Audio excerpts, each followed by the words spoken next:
हे hello everyone. कैसे हैं आप सब। चलिए मेरी स्टोरी को आगे बढ़ाते हैं, हमारे रुद्र और किट्टू की स्टोरी को, जो एपिसोड नंबर 49 है। सब लोग डाइनिंग टेबल पर नाश्ता कर रहे थे। दादाजी वहाँ पर नहीं थे। दादी वहीं बैठी थी और दादी के सर में आज बहुत तेज दर्द हो रहा था। दादी ने गुस्से में कहा, अगर मुझे सच में पता चला कि कल रात तुम चारों में से किसकी शरारत थी, फिर देखना मैं तुम्हारे दादाजी से तुम्हारी कैसी पिटाई करवाती हूँ। नील ने कहा, चांद, आपको कुछ भी याद नहीं है। कल रात संजय के पिताजी ने आपके लिए चार चार गाने गाए थे। दादी ने नील का कान पकड़कर कहा, नील, हो ना हो यह सब तेरी ही शरारत है। तुझे शर्म नहीं आती अपने दादा दादी के साथ मजाक करते हुए। रुद्र ने ब्रेड के स्लाइड उठाते हुए कहा, दादी, यह सब नील ने नहीं किया। यह सब तो आपके स्पेशल पोते ने किया है, पता भी है आपको। दादी ने निहाल को घूर कर देखा और निहाल ने अपने दोनों हाथों से अपने दोनों कान पकड़कर कहा, दादी सॉरी। दादी, वह मैंने अपने लिए बनाई थी और आप तो एक सेकंड में सारी की सारी पी गई। तभी नील ने टेबल बजाते हुए गाना गाना शुरू किया, महबूब मेरे, महबूब मेरे, तू है तो दुनिया कितनी हंसी, जो तू नहीं, जो तू नहीं तो कुछ भी नहीं। किट्टू ने भी रुद्र की तरफ देखा तो रुद्र ने नामे गर्दन हिला दी। कहना चाहता हो मैं नहीं गाऊंगा। किट्टू ने थोड़ा नाराज होते हुए अपना मुंह रुद्र की तरफ से घुमा लिया। तो फिर रुद्र ने भी गाना गाया, मैंने पूछा चांद से, देखा है कहीं मेरे यार सा हंसी। चांद ने कहा, चांदनी की कसम, नहीं नहीं नहीं। निहाल ने भी टेबल बजाते हुए कहा, अब मेरी बारी, मैं गाऊंगा। पत्थर के सनम तुझे हमने मोहब्बत का खुदा जाना। यह कहकर निहाल नव्या को देखने लगा और नव्या ने निहाल को पूरी तरीके से इग्नोर कर दिया। शुभ ने भी टेबल बजाते हुए गाना गाया, तुम कमसिन हो, नादान हो, सोचता हूँ ये कि तुम्हें प्यार ना करूं। शुभ बस दिशा को ही देखे जा रहा था और दिशा, वो तो घबराहट के मारे नजरें नीचे करके बैठी हुई थी। सबने लगभग डाइनिंग टेबल पर पूरा शोर शराबा किया हुआ था। तभी वहां पर दादाजी आ गए। दादाजी को देखकर सब चुप हो गए। सबसे पहले रुद्र खड़ा हुआ। उसने किट्टू की तरफ देखकर कहा, किट्टू, आज मुझे एक जमीन खरीदनी है, तुम मेरे साथ चलो। किट्टू ने इशारों में कहा, मेरी पढ़ाई, उसका नुकसान हो जाएगा। रुद्र ने किट्टू का हाथ पकड़कर उठाते हुए कहा, हाँ हाँ मुझे पता है, तुम्हें आईएएस ऑफिसर बनना है। अब चुपचाप मेरे साथ चलो। इतना कहकर रुद्र दादाजी को बिना देखे हुए किट्टू को लेकर वहां से 9-2-11 हो गया। नील ने निहाल को देखकर कहा, निहाल, तू भूल गया हमें रुद्र ने काम दिया था, जल्दी खड़ा हो, हमें भी जाना है। इतना कहकर नील और निहाल भी दादाजी को बिना देखे हुए जल्दी से बाहर चले गए। इधर बेचारा शुभ मन ही मन सोचा, तीनों भाग गए, मुझे पिटने के लिए छोड़ गए। शुभ ने भी अपना दिमाग लगाया और नव्या और दिशा को देखकर कहा, तुम दोनों को कॉलेज नहीं जाना, लेट हो जाओगे। चलो मैं कार निकालता हूँ, तुम दोनों भी आ जाओ। इतना कहकर शुभ भी वहां से 100 की स्पीड से भाग गया। अब वहां टेबल पे दादा और दादी जी बचे थे। दादी ने अपना सर पकड़ा हुआ था तो दादाजी ने प्यार से कहा, चांद, तुम पर सच में गुलाबी रंग बहुत खिलता है। इतना कहकर दादा दादी एक दूसरे को देखकर वहीं पर मुस्कुराने लगे। तभी बाहर से एक आवाज आई। सब दरवाजे पर जाकर छुपकर दोनों को देख रहे थे।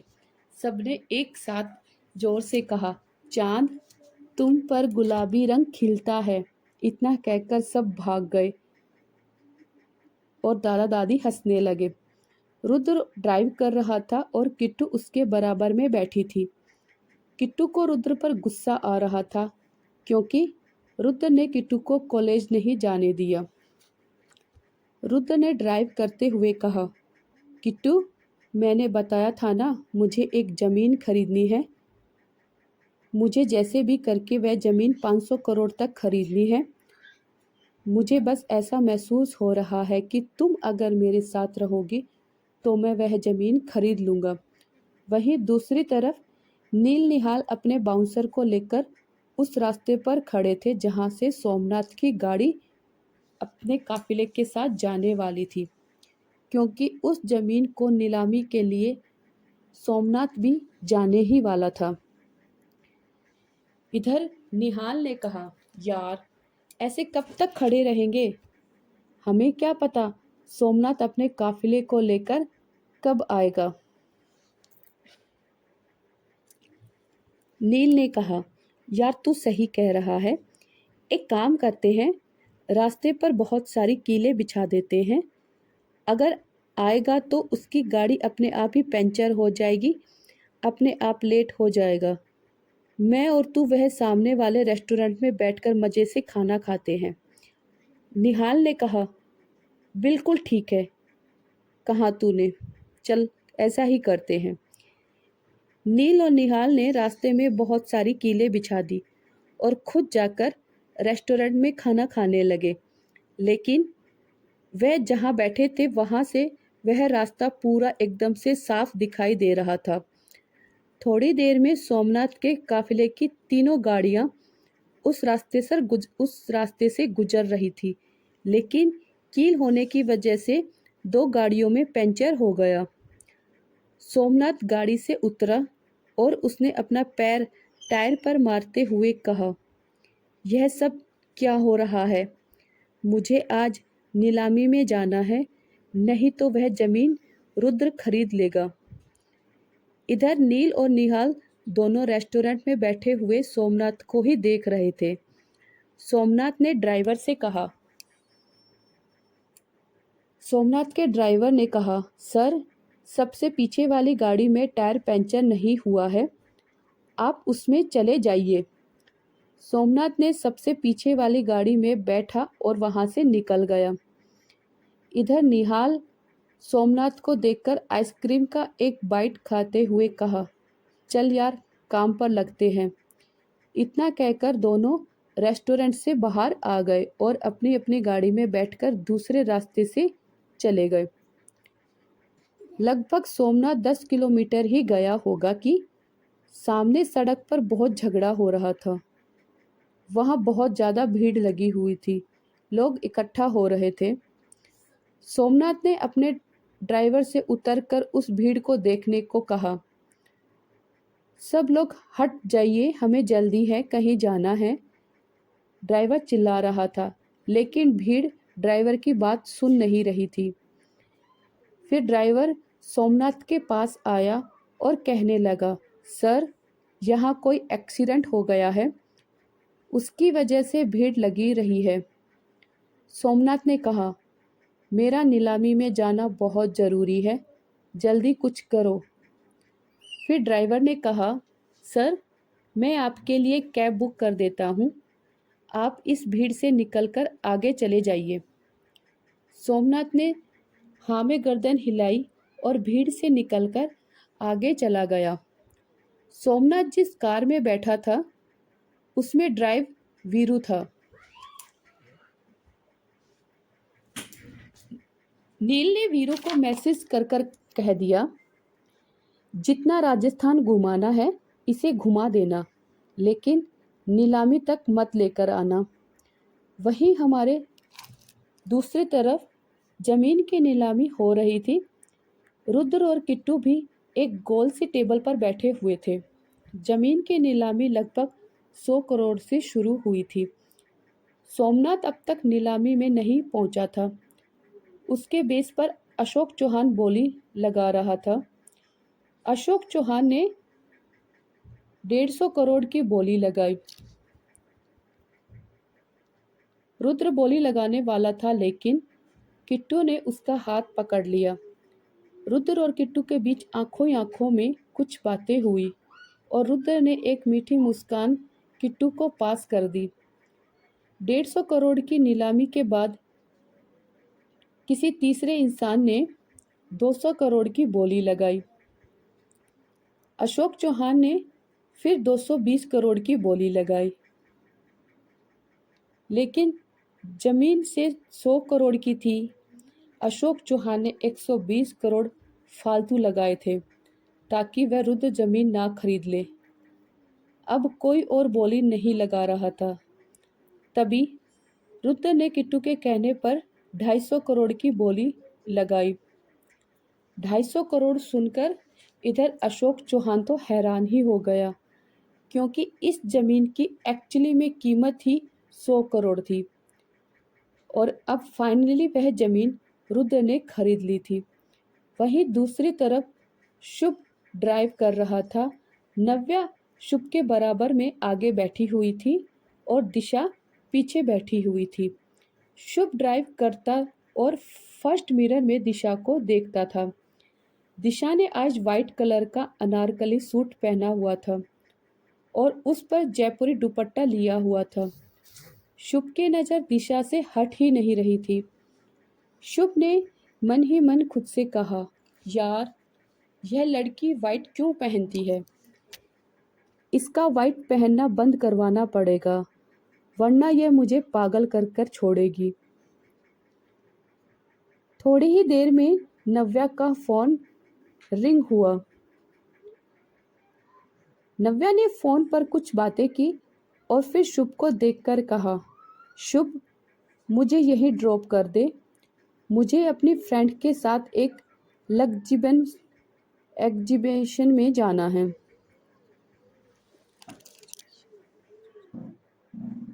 शुभ ने गाड़ी साइड में रोक दी। नव्या उतरने लगी तो दिशा ने घबराते हुए कहा, दी मैं आपके बिना कॉलेज नहीं जाऊंगी, मैं अकेली नहीं जाऊंगी, मुझे डर लगता है। नव्या ने कहा, दिशा तुम अकेली थोड़ी हो, शुभ है ना, शुभ तुम्हें ड्रॉप कर देगा, फिर शाम को लेने भी आ जाएगा।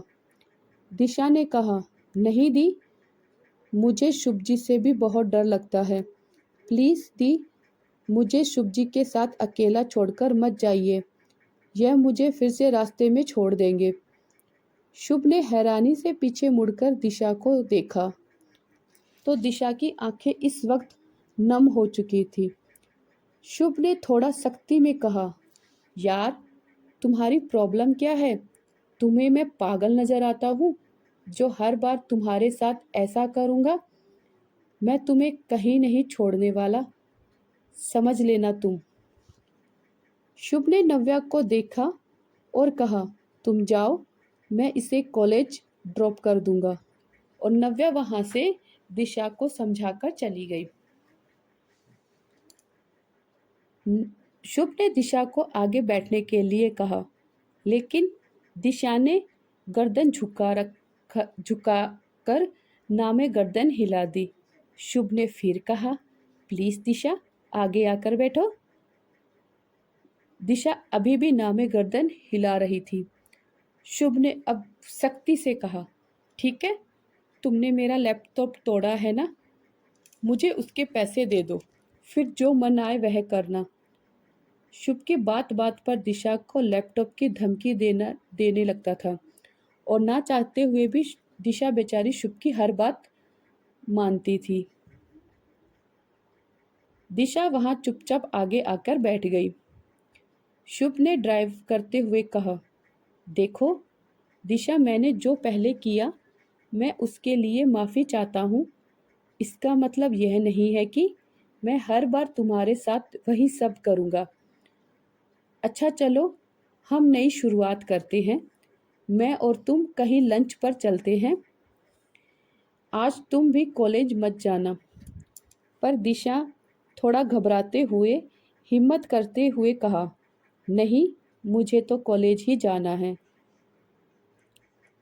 शुभ ने हाँ में गर्दन हिलाई और दिशा को कॉलेज ड्रॉप कर दिया। दिशा जब कॉलेज में गई तो कुछ लड़कों ने उसे देखकर कहा, यार आज तो यह लड़की अकेली आई है, चल इसके साथ थोड़ी मस्ती करते हैं। वैसे भी क्लास की सबसे बड़ी डरपोक लड़की है यह। उन तीनों लड़कों में से एक लड़के ने दिशा का रास्ता रोककर कहा, क्या हुआ दिशा, आज तुम्हारी बॉडीगार्ड नहीं आए? वहीं दूसरी तरफ दूसरे लड़के ने कहा, तुम इतना डरती क्यों हो, कोई तुम्हें खा थोड़ी जाएगा। वहीं तीसरे लड़के ने कहा, आज तुम अकेली आई हो, हमारे साथ मूवी देखने चलोगी? तुमने कभी थिएटर देखा है या थिएटर में मूवी देखी है? उन तीनों की बातें सुनकर दिशा को रोना आ गया और वो रोने लगी।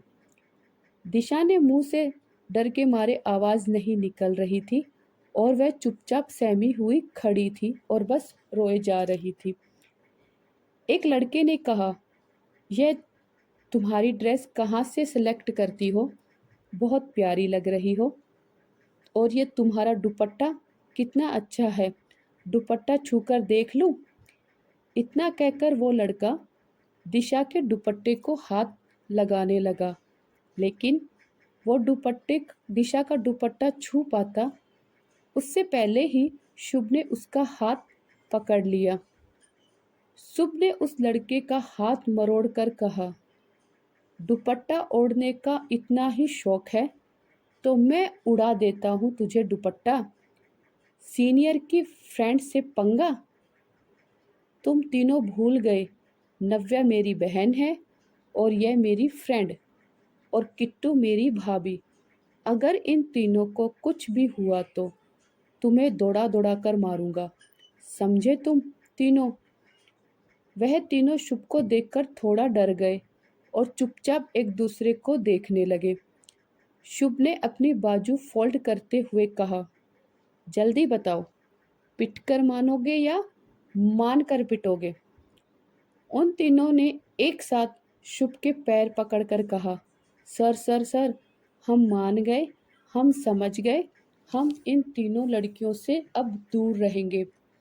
शुभ ने भी एटीट्यूड के साथ कहा, तुम तीनों ही दूर नहीं रहोगे, यह भी ध्यान रखोगे कि इन तीनों को कोई परेशान ना करे, वरना तुम जानते नहीं हो। शुभ प्रताप सिंह को तीनों ने हाथ जोड़कर कहा, हाँ हाँ हाँ हम समझ गए। शुभ ने इशारा किया और वह तीनों वहां से 9-2-11 हो गए। फिर शुभ ने दिशा को देखकर कहा, जो अब रो रही थी। शुभ ने कहा, दिशा आज रहने दो, तुम्हें घर छोड़ देता हूँ, कल नव्या के साथ कॉलेज आ जाना। शुभ के कहने से दिशा मान गई और दिशा ने हाँ में गर्दन हिला दी। Thank you for watching my story guys. और प्लीज़ गाइज मेरे चैनल को सब्सक्राइब कर दीजिए और 1000 सब्सक्राइब जल्दी से पूरे करा दीजिए गाइज। वेट नहीं हो रहा है अब, बहुत मेहनत करती हूँ, जितना मुझे टाइम मिलता है मैं उतना टाइम प्रॉपर देती हूँ। थैंक यू सो मच मेरी स्टोरी वीडियो को इतना पसंद करने के लिए, मुझे इतना प्यार देने के लिए। Thank you.